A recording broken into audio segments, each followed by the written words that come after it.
Assalamualaikum warahmatullahi wabarakatuh. Perkenalkan, nama saya Muhammad Hatami dari kelompok 4. Nah, di sini saya akan membahas tentang lembar validitas instrumen tes terhadap soal pilihan ganda yang akan dianalisis atau validator oleh dua guru. Nah, yang dimaksud dengan validitas instrumen tes itu adalah menilai berapa akurat metode penelitian dalam proses mengukur apa yang ingin kita ukur. Nah, di sini kami memberikan 20 soal pilihan ganda beserta lembar validitas instrumen tes kepada dua validator. Nah, dari validator yang pertama, di sini kami mendapatkan dari validator yang pertama yaitu Bu Laila Humni Hasibuan SPDI.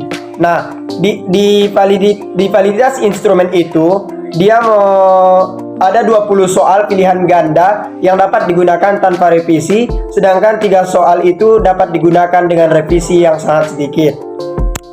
Nah, yang kedua adalah dari validator yang kedua, soal pilihan ganda yang kami berikan kepada seorang validator yaitu Ibu Tri Susilawati SPD.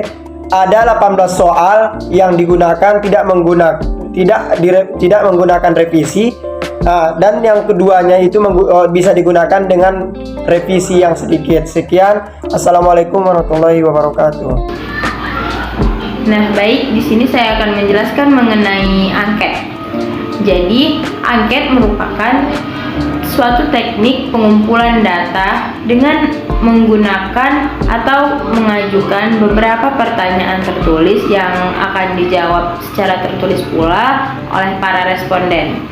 Nah, berdasarkan angket yang telah kami buat berjumlah 20 butir soal dan telah diperiksa validasi isinya oleh para validator, itu terdapat 14 dari 20 soal yang dinyatakan valid dan dapat digunakan langsung tanpa revisi. Baik, selanjutnya ada validitas tes secara empiris. Yang dimaksud dengan validitas empiris ialah ketetapan pengukuran yang didasarkan pada hasil analisis dan yang bersifat empiris yang bersumber atas dasar pengamatan di lapangan. Selanjutnya ada tes hasil soal pilihan berganda. Nah, sebelum itu saya akan menjelaskan tentang daya pembedanya dulu. Nah, untuk daya pembedanya ini ialah kemampuan sesuatu soal yang diberikan kepada siswa bisa membedakan mana siswa yang berkemampuan tinggi dan siswa berkemampuan rendah. Untuk hasil soal pilihan bergandanya itu terdapat 27 siswa dengan skor soal dan jumlah keseluruhan skor soal tes pilihan berganda tersebut. Nah, itu skor soalnya ada 1 sampai 20. Nah, untuk keseluruhan masing-masing nama siswa untuk skor soalnya itu sama gitu kan, kayak yang 10 gitu dan seterusnya 01 tuh.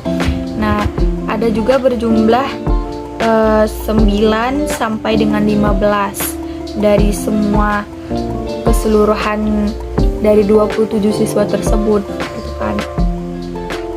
Terus kita bisa menentukan total benar dari siswa mengisi soal tersebut. Itu terdapat yang benar ada 8, 5, 15, 6, 20, 16, 23, 26, ada yang sama juga tadi 23 benarnya, 19, 13, 3, 26, 21, 5, 23, 18, 24, 17, 25. Nah, dari sini dari total benarnya kan kita bisa membedakan mana siswa yang berkemampuan tinggi dan berkemampuan rendah. Terdapat juga beberapa siswa yang berkemampuan tinggi dan beberapa juga kemampuan siswa berkemampuan rendah gitu kan. Nah, untuk keseluruhan jumlah validnya itu ada 6 dan untuk jumlah dropnya itu ada 14. Sekian dari saya. Wassalamualaikum warahmatullahi wabarakatuh. Baik, selanjutnya di validitas isi terdapat angket. Nah, di dalam tabel angket ini terdapat 20 soal dan 23 responden. Nah, dari 20 soal yang ada dan 23 responden, hanya 12 saja yang valid. dan 8 soalnya lagi tidak valid. Nah, dapat disimpulkan bahwa 12 soal tersebut yang valid bisa digunakan kepada siswa dan yang tidak valid tidak bisa digunakan kepada siswa. Sekian dari saya, terima kasih. Baik, materi selanjutnya yaitu tingkat kesukaran. Tingkat kesukaran atau taraf kesukaran ini merupakan penjelasan atau sepengetahuan anak soal itu mudah atau tidak. Maka dapat disimpulkan dari soal yang telah kami berikan kepada anak, maka hasil yang didapatkan yaitu ada soal yang sukar, sedang, dan soal yang mudah.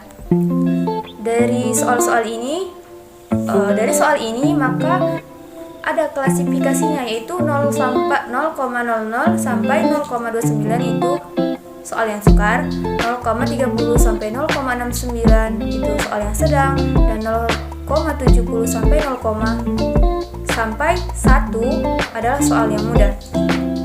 Maka hasilnya yaitu soal nomor 1 dan 2 adalah sukar, selanjutnya sedang, sukar, mudah, sedang, mudah, sedang, sukar, mudah, sukar, mudah, sedang, dan soal yang terakhir yaitu soal yang mudah. Selanjutnya yaitu daya pembeda. Daya pembeda ini merupakan kemampuan sesuatu untuk membedakan antara siswa yang tinggi dan kemampuan yang rendah.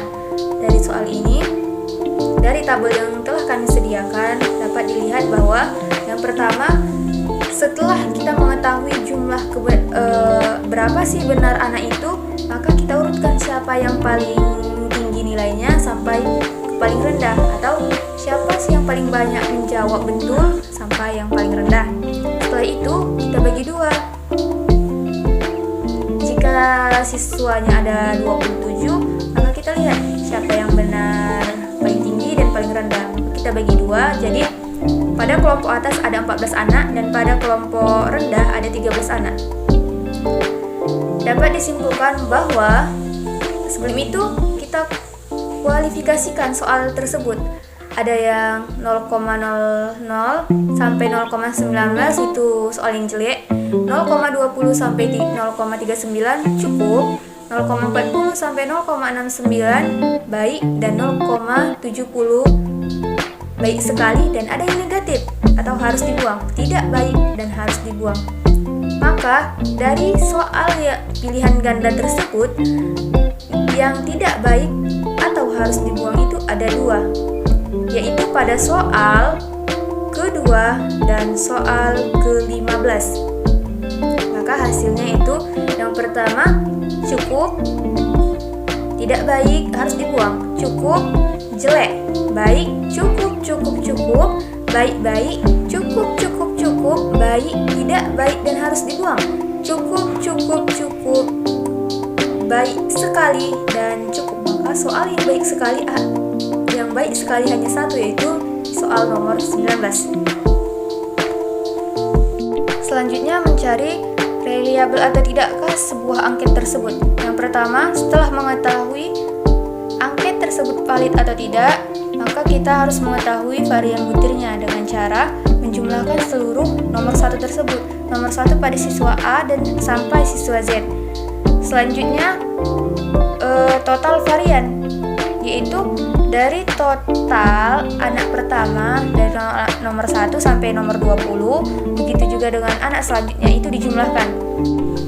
Selanjutnya yaitu kedudukan siswa dalam kelas. Pada kedudukan ini kami mengambil metode simple rank, atau siswa yang mempunyai atau yang memiliki jawaban yang atau nilai yang paling tinggi dianggap sebagai siswa yang paling pintar dalam kelas tersebut.